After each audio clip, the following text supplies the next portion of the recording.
Sergey Viktorovich, thank you so much for taking the time. There is something to talk about, and it's not for me to tell you that the situation is not easy.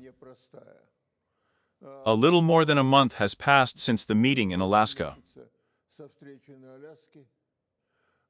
In 2 days, it will be 8 months since the Trump administration came to power, and you know much better than anyone that in Alaska, it looked very promising.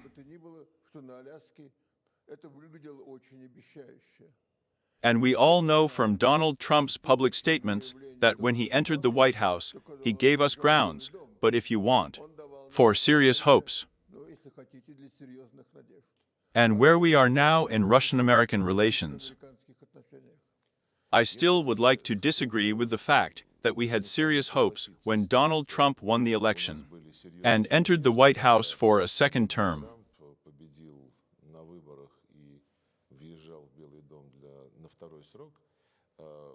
We absolutely appreciated and appreciate his openness, his directness.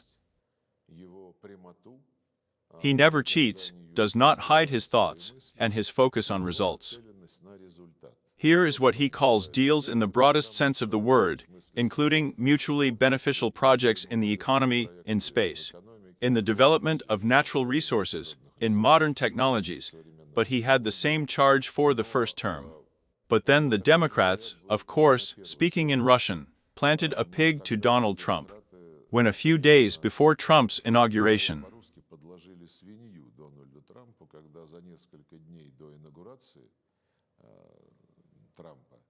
Obama imposed completely unjustified sanctions against us, expelling more than 100 diplomats with their families, and arresting 5 objects of diplomatic real estate, which was left as a legacy to Trump.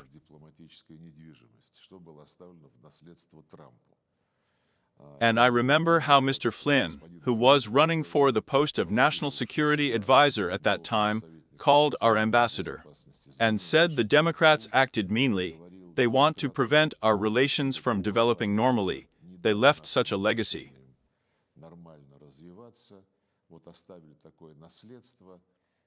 We kindly ask you not to react. We will fix it all. It was not possible to fix it, because the deep state in Donald Trump's first term, of course, was immeasurably more influential than it is now. And the fact that now in the 47th President of the United States, as I understand it, preparing for a new term, has drawn very correct conclusions from previous experience and defines somewhat different forms of communication with this deep state.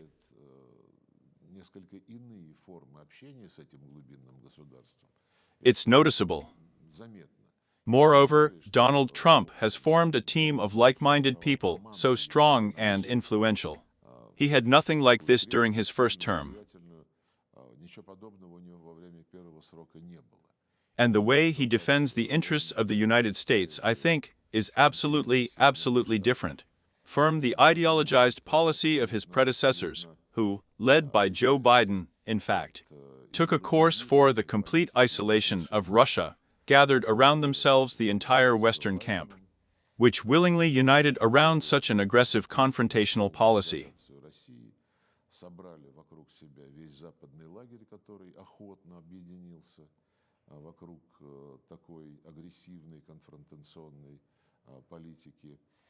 And of course, now we have not had the opportunity to talk at any level at all. The only exception is June, the 21st year, when President Putin and Biden met in Geneva.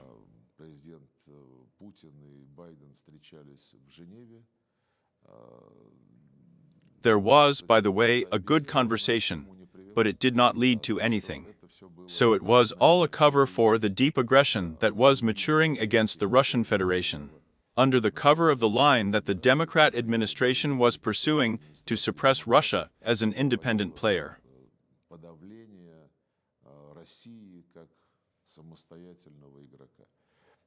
As for the new administration, the situation is different. Of course, America is number one. We need to make America great again. All of this reflects such major strategic directions of American policy under any administration.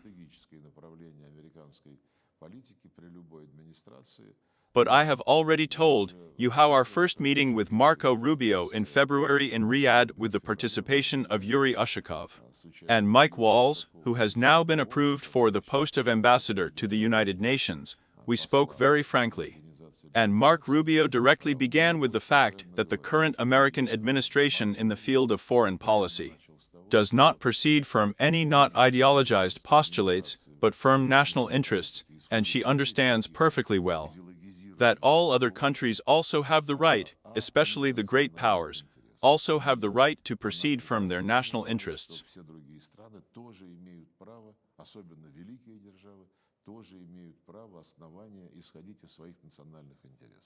And then Marco Rubio said something that I completely shared in those situations, and there are relatively few of them.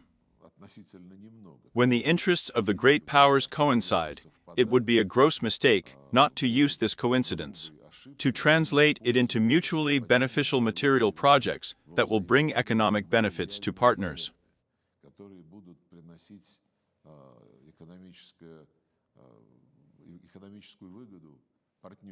And in those cases, and there are most of them, when the national interests of the great powers do not coincide, it would be a mistake, even a crime, to allow this discrepancy to turn into a confrontation, especially into a hot one. I absolutely agree. This is also the policy, the line that President Putin is pursuing in the international arena, looking for common ground and not allowing disagreements to result in such a hot confrontation. And it's better not to allow it into a cold confrontation either. But in Alaska, this approach was fully confirmed.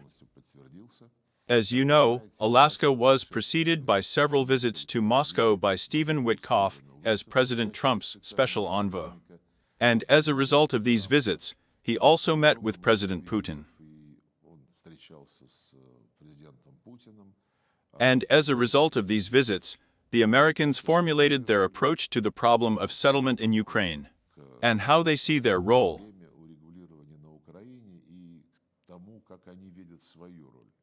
Unlike all other Western figures, especially European leaders like Starmer, Macron, Ursula von der Leyen, Merz.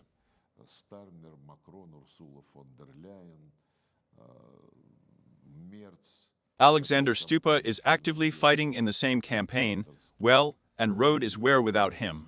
That's in contrast to their actions, from their position, which was that Ukraine is right and that's it. It is necessary to inflict a strategic defeat on Russia, restore sovereignty within the borders of 1991, and that's it. In contrast, Trump and his team have repeatedly shown, including publicly, an understanding of the need to address the root causes of the conflict. Drawing Ukraine into NATO was a mistake.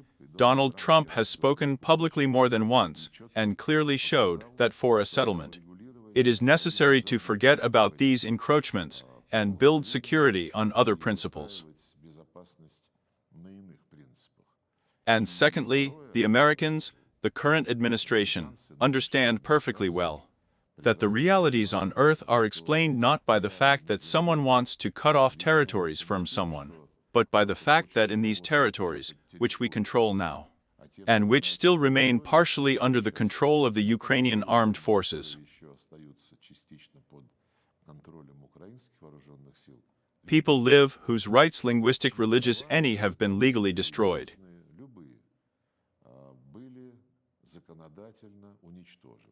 The Russian language is banned in schools, universities, and at all levels of education. The Russian language is banned in the mass media. Russian language media, both owned by Russian owners and Ukrainian ones, are closed in Ukraine. Russian books were thrown out of libraries, but just like Hitler did in the 30s, only the fascists burned these books. And the Ukrainians are a tight-fisted people. They hand them over to waste paper.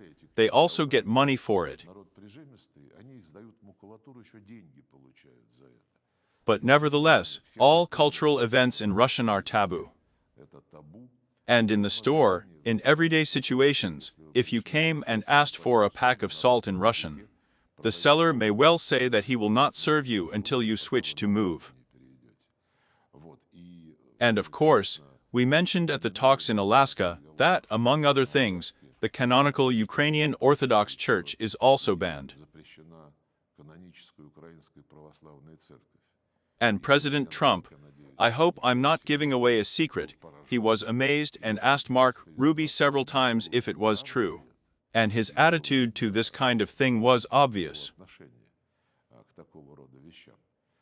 That is why the understanding of these root causes determined the specific proposals that were put on the table, and which assumed consideration of the interests of the Russian Federation in ensuring its security, bearing in mind the NATO factor, and which assumed the fate of those people who live in the territories.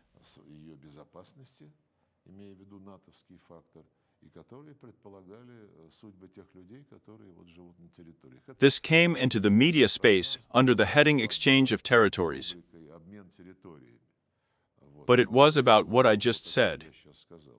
And, as I understand it, it was also reported that following the results of Alaska, Stephen Witkoff conveyed to the Ukrainian side the American vision of how to move forward, taking into account the understandings reached in college.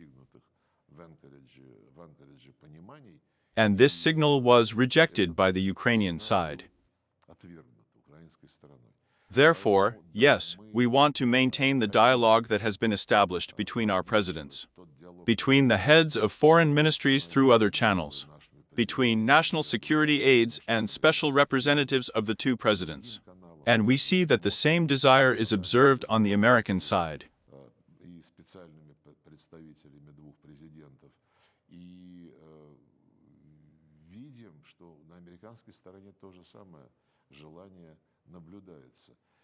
Yes, the Ukrainian crisis is now in the foreground, but from Donald Trump's numerous speeches, from his statements that if he were president, this war would never have started, and this was again voiced in Alaska. And President Putin supported this assumption, and about Donald Trump's statement that this is a war Biden, not Trump's war.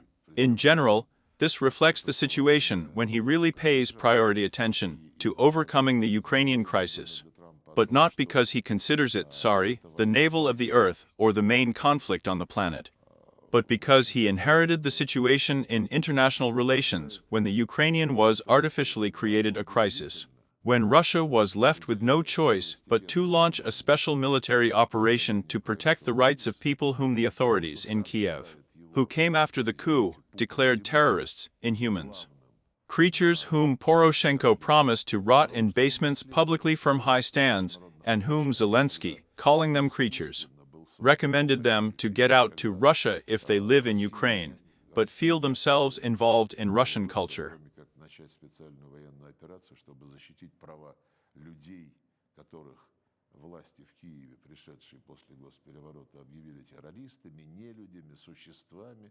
Которых Порошенко обещал сгноить в подвалах публично с высоких трибун, и которых Зеленский, назвав их существами, порекомендовал им убираться в Россию, если они живут на Украине, но ощущают себя сопричастными русской культуре. When, after our several meetings, I am ready to say more about them later, proposals on how to establish security in Europe, taking into account the interests of all participants, including Russia, Ukraine, and Western countries, all European countries.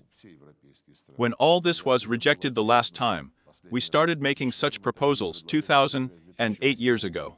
And when all this was rejected time after time, and for the last time in December of the 21st year, proposals were made to conclude treaties between Russia, the United States, and Russia and NATO. And when there was no other choice left after the negative, even such an arrogantly contemptuous reaction of the West to these proposals of ours. That is, what happened. The West has done everything so that Ukraine, or rather anti-Russia, made of Ukraine and set against the Russian Federation, for our containment, weakening and suppression, so that it takes a leading place on the world agenda.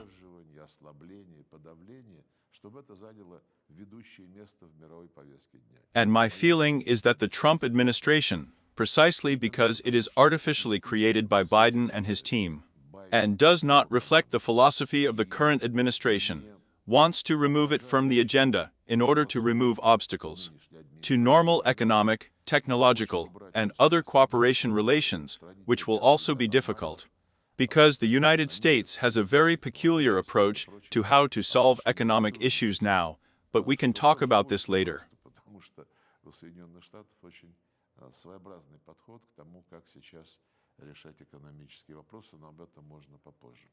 Everything you have said is absolutely true, and it is not denied in any way by the American administration.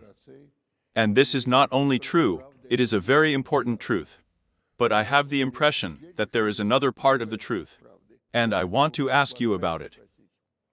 8 months have passed. Concrete results, as I know, are not yet visible, with one serious exception. Americans have become easier to issue visas. Many other things that we have said, they are still at the stage of conversations. I understand that the dialogue has become more in-depth, but so far there are no results. In itself, there is nothing terrible about this. And you said, and President Putin said, that there are such blockages in our relations, that it would be impossible to remove them immediately. But what worries me is that President Trump says that he is disappointed, that he can't wait, that he can even apply some sanctions against Russia.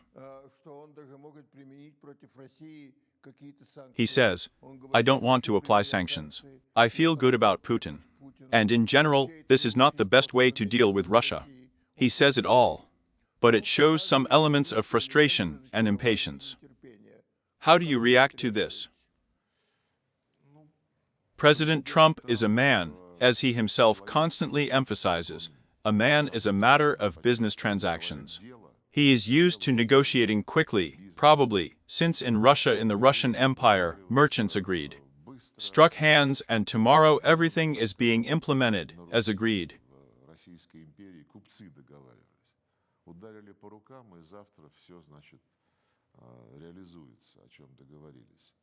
When President Trump says he's disappointed in part, it seems to me.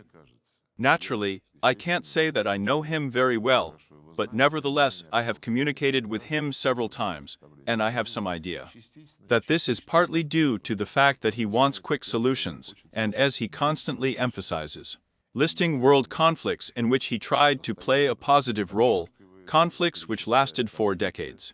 He considers it possible to settle quickly.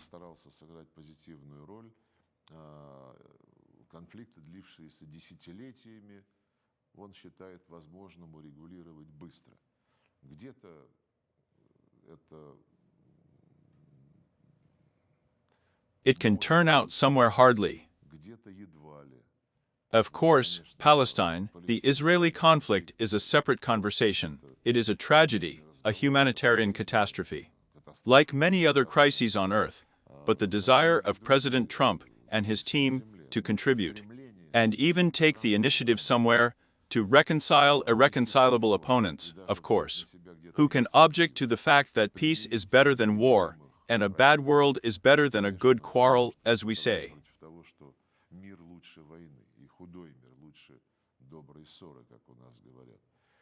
As for the Ukrainian affairs, I honestly don't see any problems with the fact that sanctions can be applied against Russia.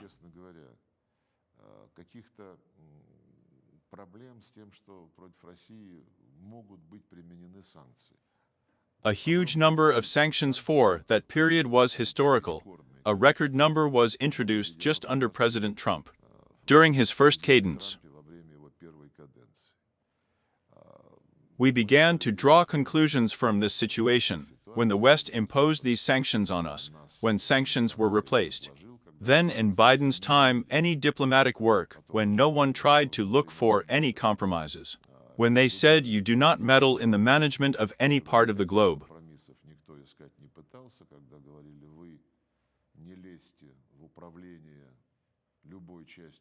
We are everywhere, we are the West. As we have ruled, so we will rule. This, by the way, manifests itself not only in relation to Ukraine, but in relation to all our neighbors. The West is active and active, regardless of our interests in a number of cases. Our partners in the post-Soviet space understand this very well and understand that they have not only obligations within the framework of the CIS, the STO, the Eurasian Economic Union, but also for this cooperation. But they also have vital interests that are realized through alliance and partnership with Russia. But the West does not stop it. Therefore, returning to the topic of how the United States will act further on the problems of Ukraine.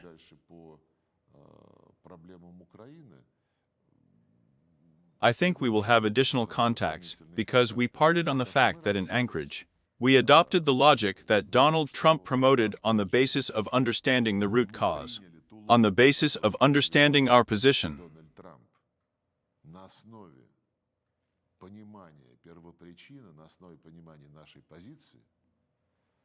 And Donald Trump did not refute this logic. He said that he would consult with his allies. Then they flew to Washington, of course. All these Europeans did not hide the fact that they would and dissuade in any case.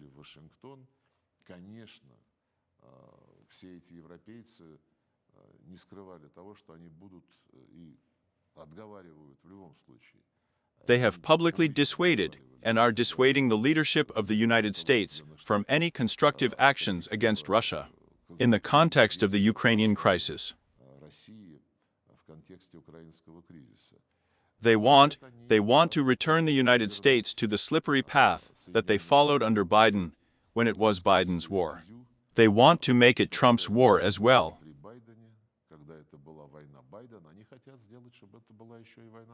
They don't hide it, and they can't do it yet. It seems to me there really were reports here the other day that the United States signed the first contract or agreement, which will no longer be in the implementation of those contracts that were signed under Biden, but here is a new one. 2 batches, in my opinion, weapons for $500 million each, which will be paid for by the Europeans.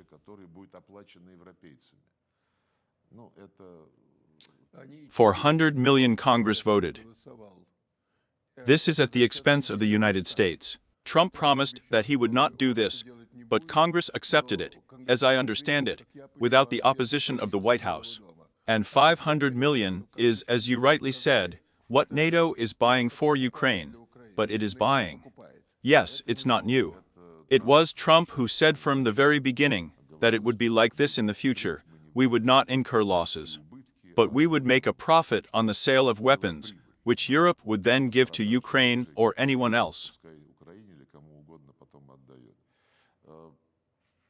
Yes, this is probably such a step, especially in the part that you mentioned through the Congress.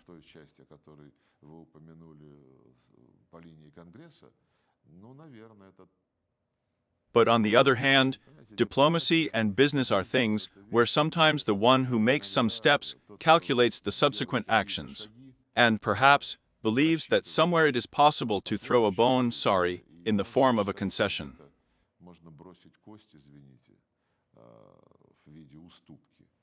But the fact that Trump, after Alaska, clearly began to speak not with an ultimatum, but a truce without any conditions, and began to advocate for long-term sustainable regulation, is of course a very important step. Very important decisions of the White House.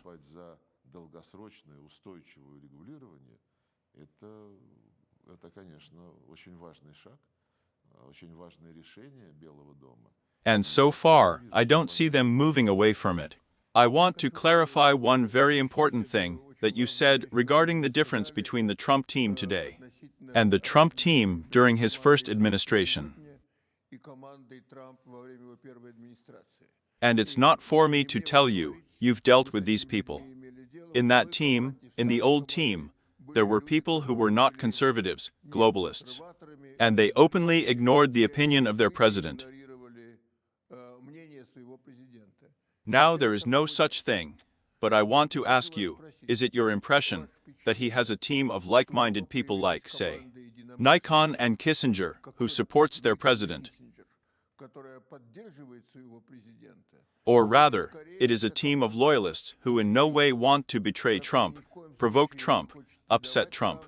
But they are secretly working together with the Europeans and want to shift Trump's position towards a greater confrontation with Russia.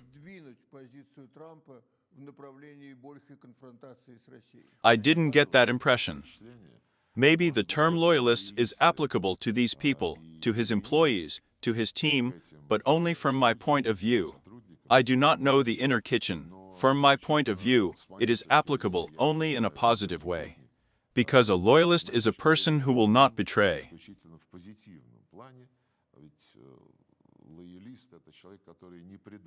And if he starts playing along with the opposite team behind his leader's back, but this is already such a thing. Look, I'm sorry to interrupt you, but surely you know Scott Bessent, the Minister of Finance. I have not personally communicated with him. I don't know personally at all, but I just read what he says, and he clearly calls for sanctions. He actively works with Europeans. He invites European delegations to Washington to develop a joint agenda of sanctions against Russia, and then he brings it to the president. He has, of course, the conviction that Russia needs to be punished, and the conviction that he can assume the powers not only of the finance minister,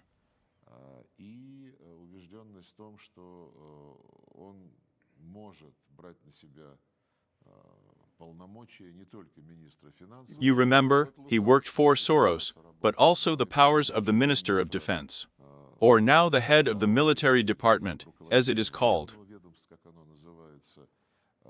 It seemed to me that he was going beyond his mandate and beyond the line outlined by President Trump. Well, I don't think this negates the importance of President Trump's support from the majority of his team members.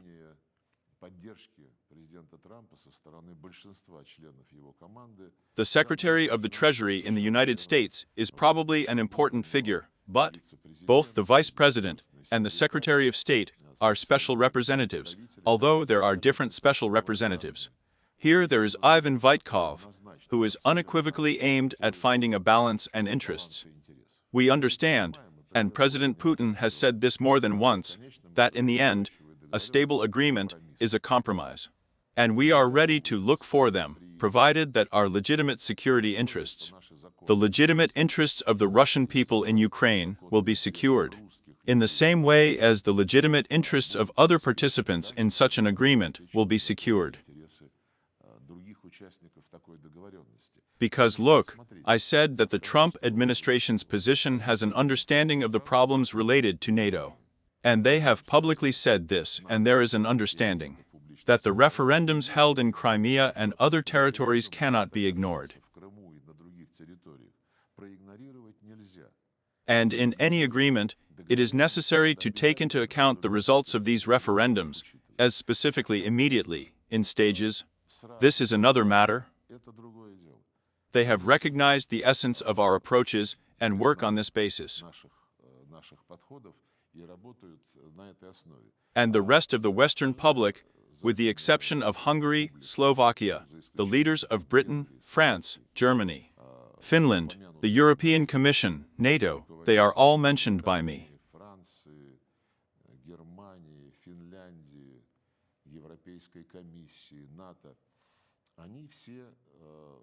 Do you remember how it started? When we launched a special military operation, Russia must suffer a defeat, a strategic defeat on the battlefield. They kept this line for about a year and a half. Then they changed their rhetoric and began to say, Russia cannot be allowed to win. And now, for the last 6 months, they have probably moved a little more to hysterical demands for an immediate truce without any conditions. And when they began to put forward this slogan for the first time, Macron, commenting on it when answering journalist questions, said, no, no, no, it is without any conditions, and we will, of course, continue to supply weapons to Ukraine. In other words, it flew out of him according to Freud, which they really wanted, just as the Minsk agreements were signed, in order to pump Ukraine with weapons. And it is no less significant that none of the Europeans, although they constantly bring the topic of human rights to the forefront in negotiations with any country for any reason, none of them mentions human rights in Ukraine.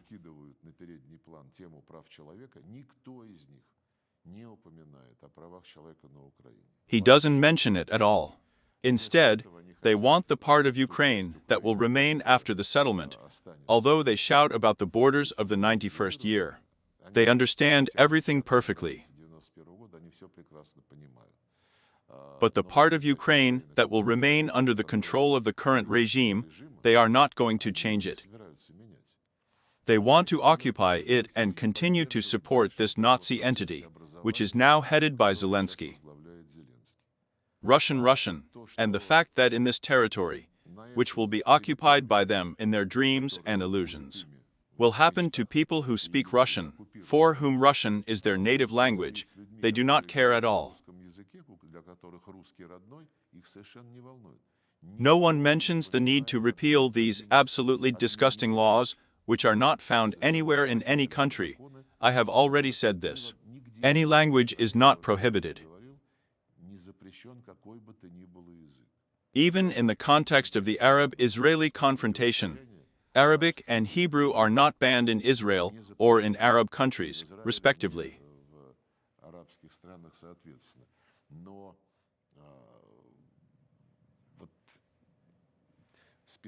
We specifically asked many representatives of Western journalism why they don't write about this. In the West, journalists are usually so meticulous, corrosive, and such a thing lying on the surface as the destruction of an entire language in an entire country, it would seem, should somehow interest them. And the only thing that slipped through, and that was thanks to the persistence of our Hungarian colleagues, when they pushed the topic of Ukraine's accession to the European Union, and they wrote framework documents that will determine the content of the so-called negotiating chapters. There is a full-page text that probably requires Ukraine to respect the rights of national minorities.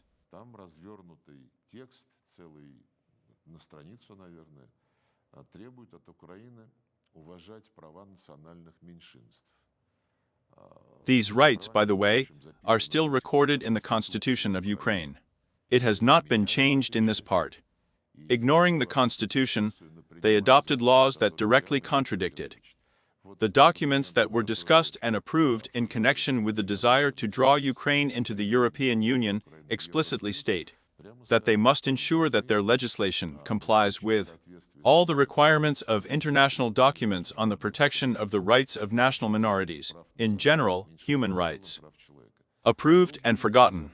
Hungary insisted on this, I know. But even what they eventually accepted at the insistence of Budapest, no one is going to fulfill. No one makes these claims to them. I am trying to understand what the European leaders, of course, with the exception of Hungary and Slovakia, are trying to achieve. You have just said that they mean, among other things, the actual occupation of Ukraine. They say that they want to have NATO military units in Ukraine, that they want them not to be some symbolic units, partly with real military force, air defense, and American cover in the air.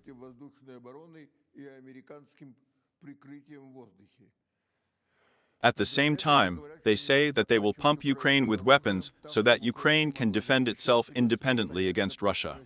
But in order for her to be able to defend herself confidently, she needs to be given so much so that she can attack like that.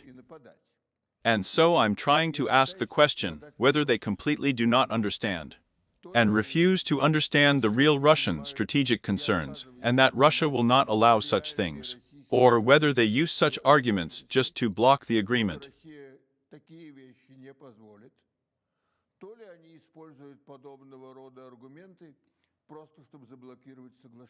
Your opinion. I think there is also a third. There is no doubt that they want to block the agreement. I have no doubt that they do not want a settlement that will put an end to their long-term attempts to make Ukraine a permanent irritant, or even a threat to the Russian Federation.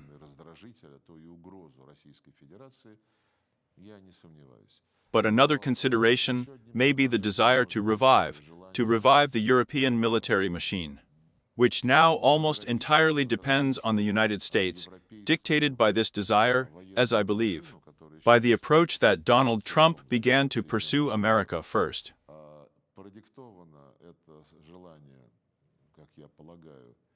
тем подходом, который стал проводить Дональд Трамп, Америка прежде всего. We need to make America great again, and not waste money on charity, ensuring the security of Europe. Так сказать, благотворительность, обеспечивая безопасность Европы. This has already been publicly said in Washington. And it's not for nothing that Merz has to read in his recent speeches to understand where this is all going. He began to talk about the need for strategic autonomy of Europe in military terms. He really made a reservation out of politeness that, of course, America remains our ally, but times are changing. We need to take on more responsibility. This is roughly a reaction to Trump's demands that Europe bear more responsibility for ensuring its security. 5% of the military budget and so on. There is, of course, one more consideration in this regard. Things are getting worse and worse in their economy. In my opinion, they have cut down all the cases on which they were sitting from the point of view of ensuring energy security, well-being, which was based on cheap, reliable energy supplies and with pride, as Ursula von der Leyen has been doing for more than 1 year, they say. We are finally getting rid of and will get rid of dependence on Russian energy carriers completely. She doesn't say at what price. And the prices are terrible if you just look at the quotes of those oil and gas that they receive instead of Russian hydrocarbons.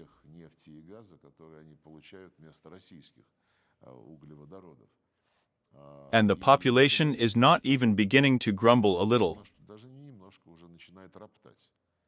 And militant slogans, whipping up passions, inflating the non-existent Russian threat, probably help distract some of the discontented, force them to put up with difficulties in order to survive in this war.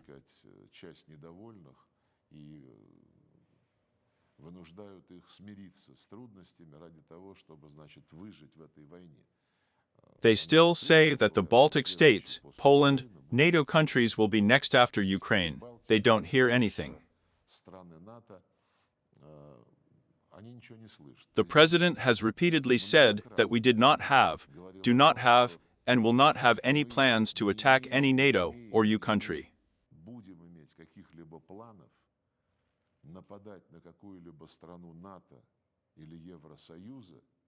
And let's agree on this.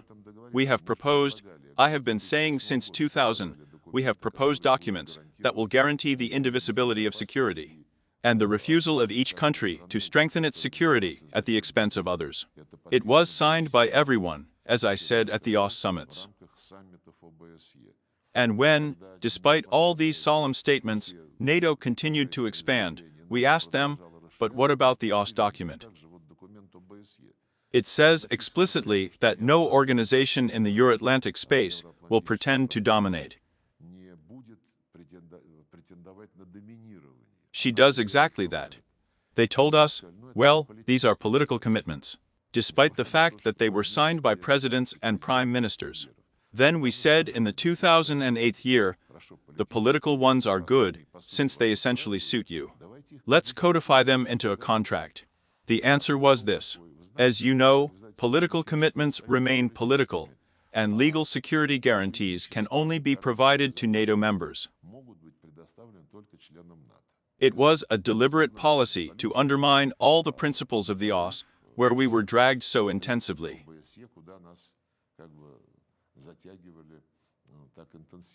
But it is also disturbing that there are revanchist sentiments in the same Germany, first of all in Germany. In other European countries, too. I was amazed at the speed with which all the neutral varnish flew off the Finnish leadership, and how the Finnish revanchism is just rushing out. Sorry for the not very parliamentary expression. But in Germany, Merz from time to time in his public speeches carries out a very persistent idea that Germany is being reborn.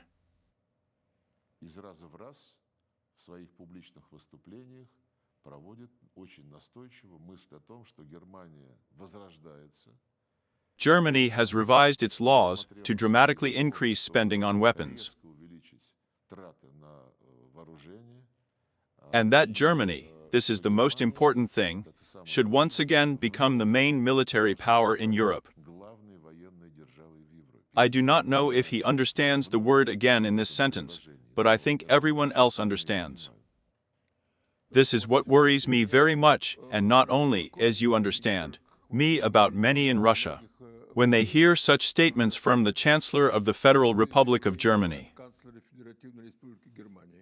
Today, I read the statements of the Polish president of the new Polish president that Poland needs access to nuclear weapons. Trump convinced the Europeans, most European countries, to raise military spending to 5% of the gross national product.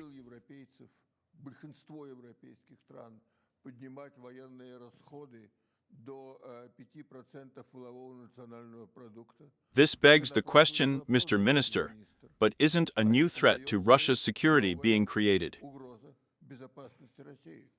That's exactly the case. Therefore, we have repeatedly reacted to how Europe is now trying to build its line on the Ukrainian issue. Contrary to the principled approaches of Donald Trump, and trying these principled approaches, as they were at least formulated in Alaska and then presented to us allies, it is trying to break these approaches and drag the United States back into some of its own games to contain Russia, including, as you mentioned, providing air cover to those troops that NATO and EU members hope to introduce into Ukrainian territory, which will remain or remains under the control of the Zelensky regime.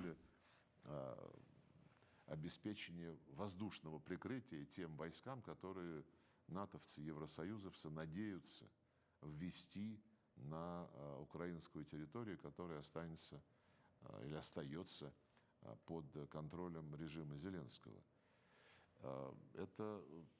It is also expressed in the fact that they replace all the concepts that are usually present in the settlement processes, and instead, they demand a truce, and that's it. At the same time, Zelensky forces everyone to touch on the topic of negotiations, a truce, and immediately meetings without preconditions.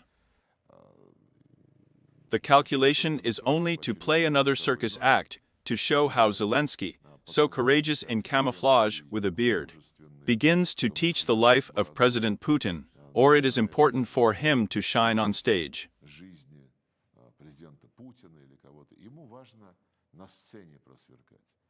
We can't do that.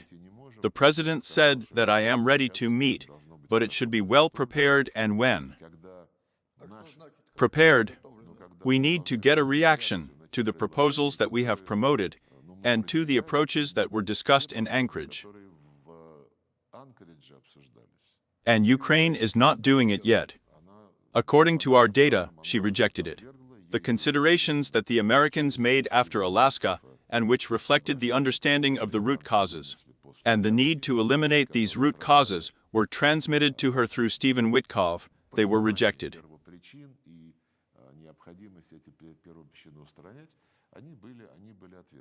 Instead, Europe is now accusing Putin of refusing dialogue and, in parallel, has concentrated on developing guarantees for Ukraine's security, which are being discussed without the Russian Federation.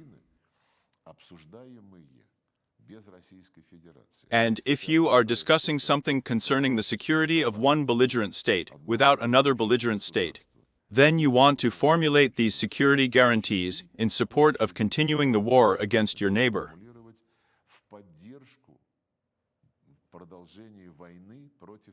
In my opinion, this is obvious.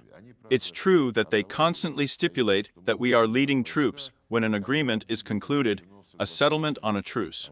This does not change anything, but only shows their focus on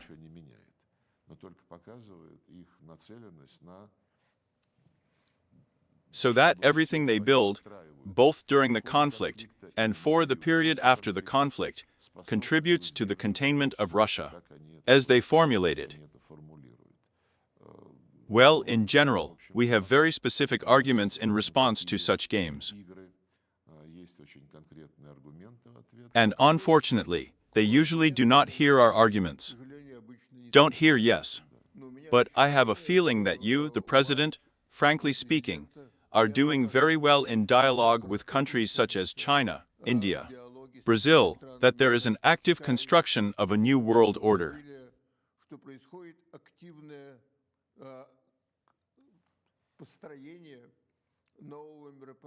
How is it going? This is progressing unstoppably, I will say so, because this is an objective process.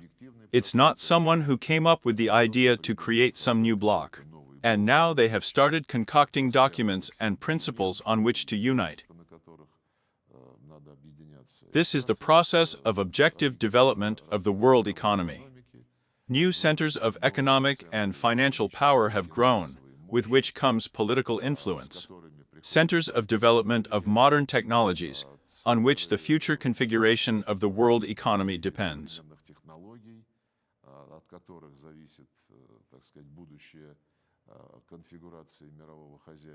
And China, first of all China, but also India and Brazil, they have achieved and are achieving economic success, based on the rules that the West laid down in the model of globalization a long time ago, many decades ago.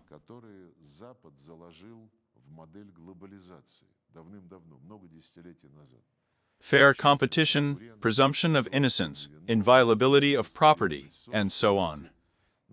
And in order to guarantee and ensure the implementation of these principles, the Bretton Woods system, the International Monetary Fund, the World Bank, the World Trade Organizations, and everything would be fine. But as soon as China began to beat America in the economic game on the basis of these rules, breaks were immediately introduced in the functioning of these nonsense of invaz institutes.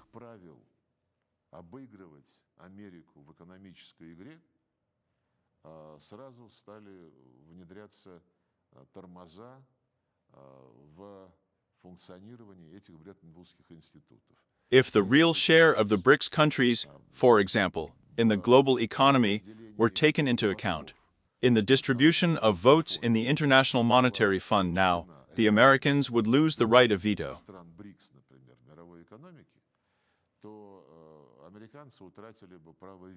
The number of us votes would fall, and the right of veto would disappear. That would be a completely different story. And the Americans have been blocking the work of the dispute resolution body at the World Trade Organization for many, many years. The complaints that China submits there are already numbered in many hundreds. They would inevitably lead to a verdict in favor of Beijing in response to the discriminatory barriers that the United States erected to combat imports of high-quality, cheap, competitive goods from China.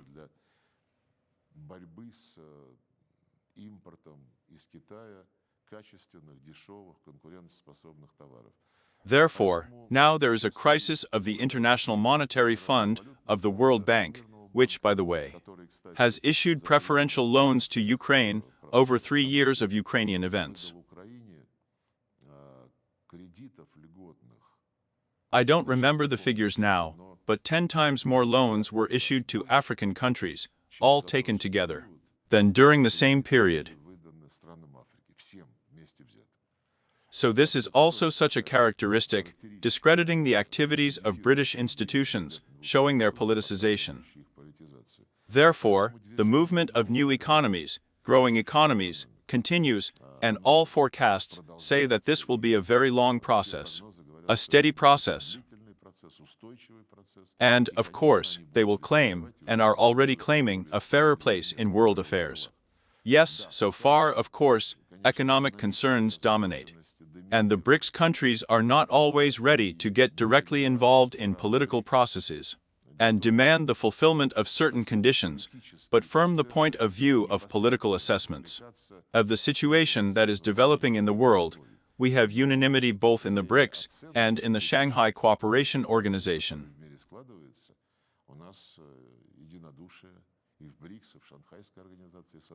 We don't want domination. We don't want dictate. We want indivisible security in all regions. And this is unanimity. Can it withstand Western pressure, specifically Trump's demands that, let's say, India and China stop buying Russian oil and gas. Well, we are actually already seeing how these requirements are perceived in Beijing and Delhi. In addition to the fact that it undermines the economic well-being of these countries, at least it creates very serious difficulties for them, forcing them to look for new markets for obtaining energy, new sources, and forcing them to pay more.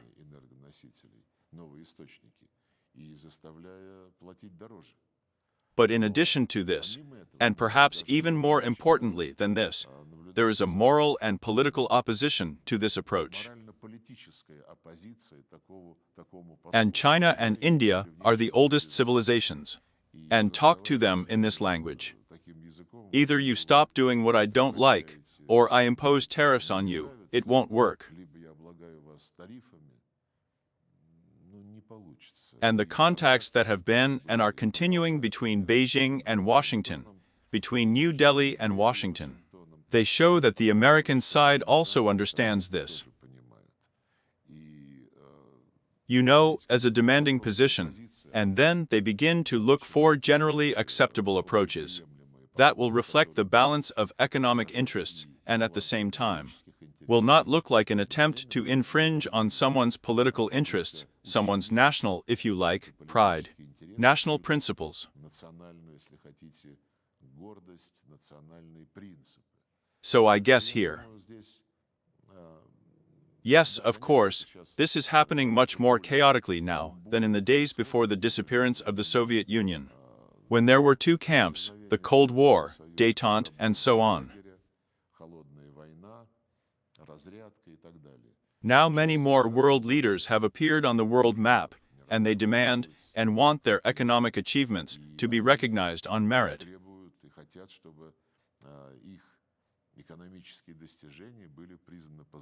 Their weight in the world was recognized. This whole era will pass until we understand how the multipolar world will be regulated. There are many options now. Political scientists are arguing on this topic. Either some new format will be created, or there will be such a chaotic game and competition, sanctions, tariffs for whom?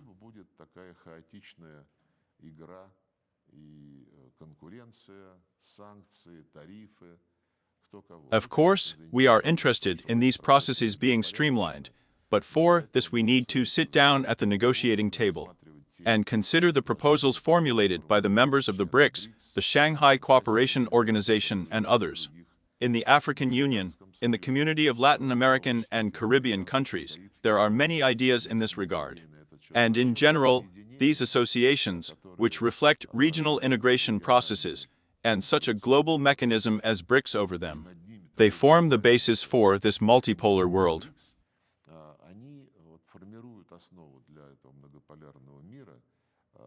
Some of our political scientists, I won't name names, but they say that a multipolar world will be formed without the West, outside the Western system.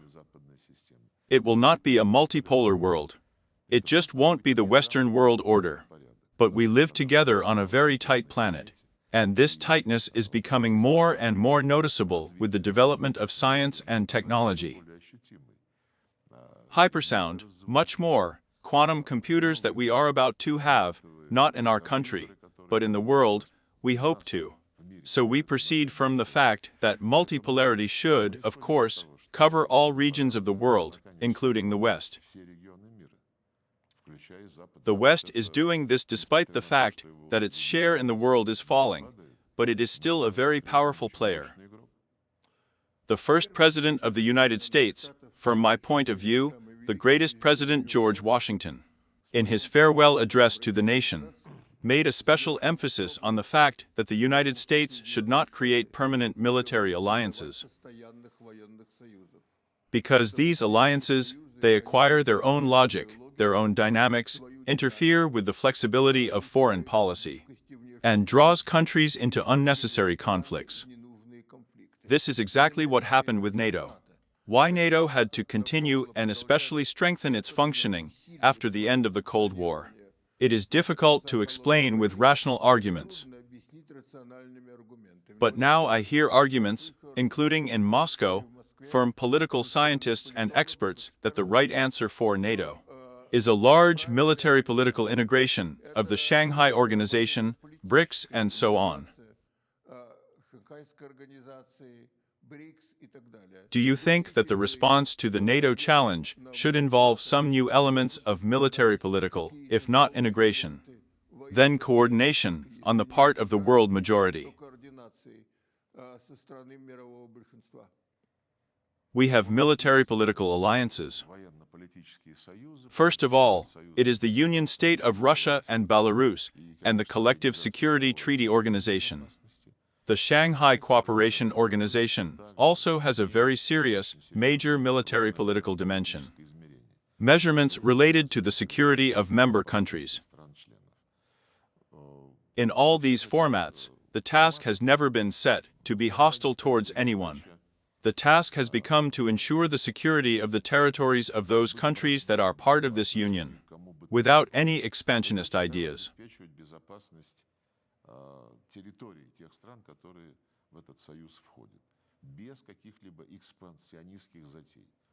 NATO, initially in accordance with the Washington Treaty, is also a defensive organization, the purpose of which is to ensure the security of the territory of the member countries. When NATO became its own, I wanted to say tentacles in the Soviet way, but it was still under the previous Secretary General Stoltenberg to extend its interests far to the eastern tip of Eurasia.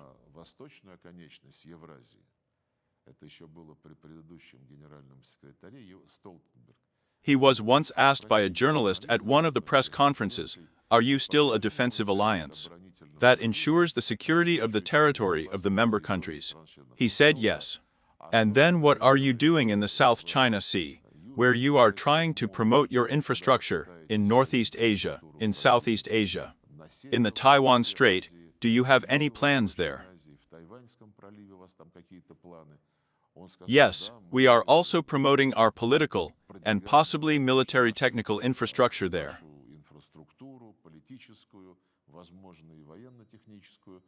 And we are not violating anything, because in the current situation, threats to the territorial integrity of NATO countries come from there. But I don't think it's necessary to explain to anyone that this is such a frank, undisguised, hostile step towards China. Plus, the creation of such triples, fours of an anti-Chinese orientation, AUKUS, Britain, the United States, Australia. Attempts to draw India into anti-Chinese Quad formats, all sorts of attempts are being organized to pull the Philippines out of Asians and include the Philippines in their closed bloc structures. Attempts to flirt with other ASEAN countries violating the unity of the Association of Southeast Asia.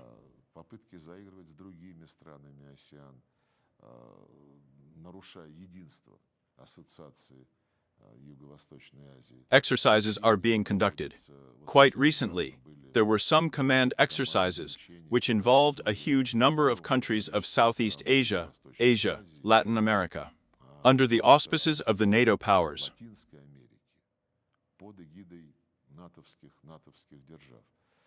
So that's where the answer to the question is, how do we ensure security? Look, there are many sub-regional integration organizations in Africa, and there are many of them in Latin America, but both there. And there is a continent-wide, the African Union, and CELAC, the Community of Latin American and Caribbean Countries. In Asia, Eurasia is the largest continent, where several great civilizations have existed for many millennia, and now retain their identity, where the greatest amount of natural wealth is concentrated, and the largest part of the world in terms of population. There is no region-wide, continent-wide structure.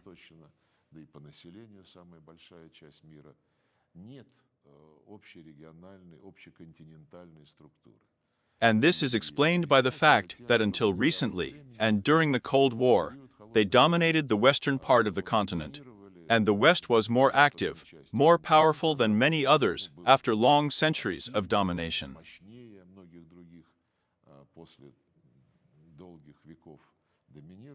And so Euro-Atlantic security structures began to emerge in the western part of the continent.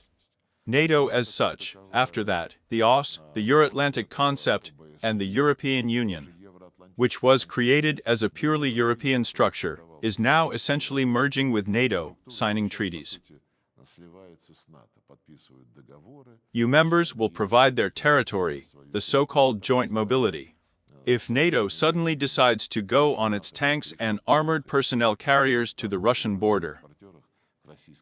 Therefore, this is also Euro-Atlantic logic. It has exhausted itself, and the war organized by the West in Ukraine against us. The war of Ukraine against us. It only emphasizes that the Euro-Atlantic concepts did not justify the promises that were issued when they were created. Therefore, the President of Russia put forward an initiative a couple of years ago to begin work on the formation of a pan-Eurasian, continent-wide security architecture, starting with joining efforts to establish a dialogue between various sub-regional integration structures, and gradually striving to reach continent-wide agreements.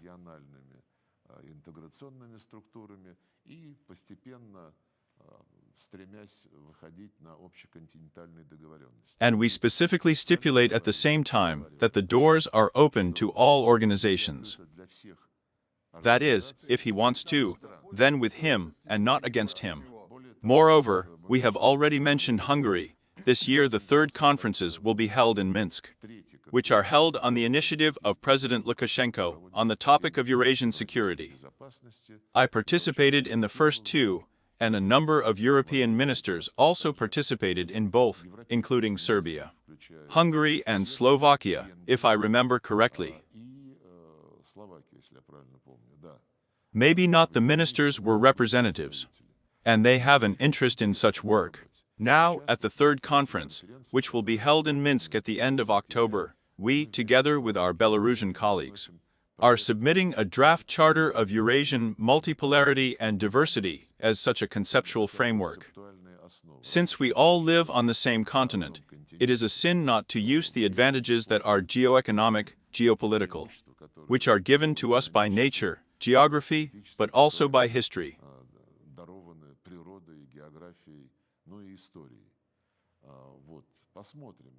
But in parallel, a completely different concept is in the minds of NATO leaders, who say that NATO should extend its infrastructure to the entire Eurasian continent.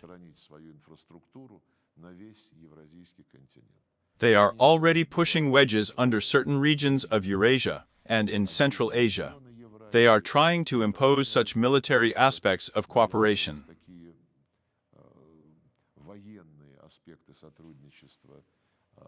They are also interested in Transcaucasia. Therefore, there are very difficult discussions ahead, but let's compete in arguments.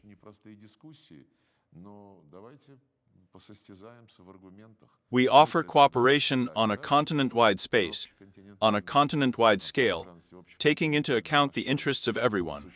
They prefer to do the same in Eurasia that they want to do in Ukraine. Divide it up and make porcupines out of it. Ursula von der Leyen wanted, leaving under the rule of this porcupine, a steel porcupine, leaving under this porcupine, a Nazi state.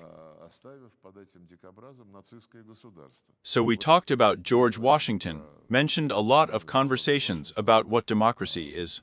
What is happening in Europe with freedom of speech, with respect for human rights, with respect for the principle of non-politicization of sports, art, and other such areas of human activity.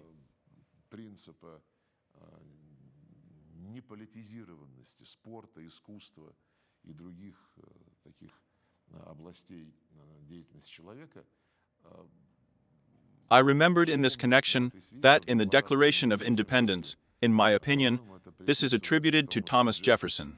There is such a requirement that it is necessary to respect the consent of whom you manage.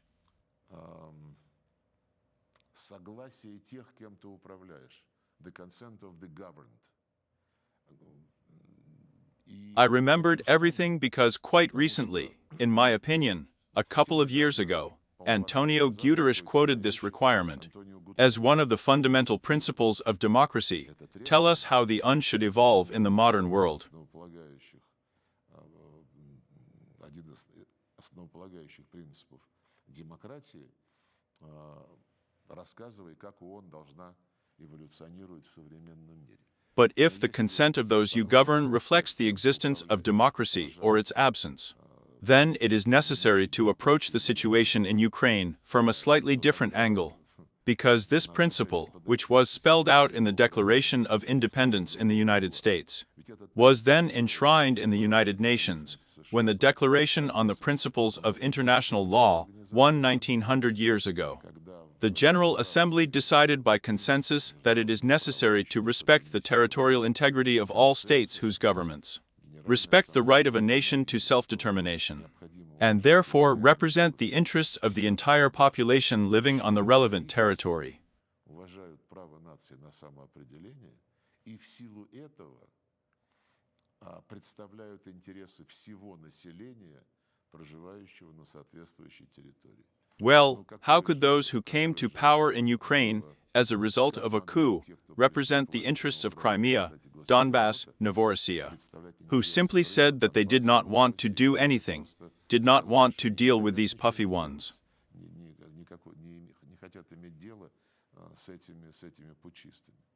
As in the period of the decolonization of Africa, the colonialists completely ceased to represent the interests of those whom they enslaved, and those whom they enslaved categorically refused to live under them. So much for the consent of those you control. Thank you very much. We took longer than you promised us, but I'm brazenly going to ask you one more question. What's brazen? This is us friends, let's. Intervision. Yes, tell us about this project. Well, the other day we held a press conference here in this mansion of ours. The initiative was born in a non-governmental foundation, the Art Traditions Foundation. It also has a long name, Culture World, Regional Spiritual Values.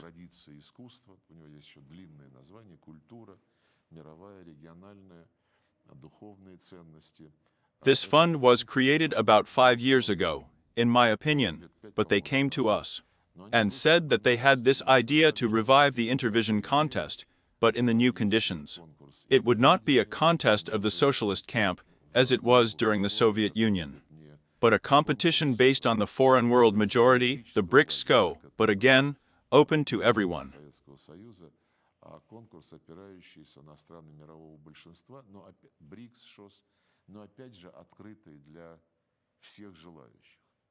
And we consulted with the government and the presidential administration, and eventually with Channel 1, by the way, because this is his brand.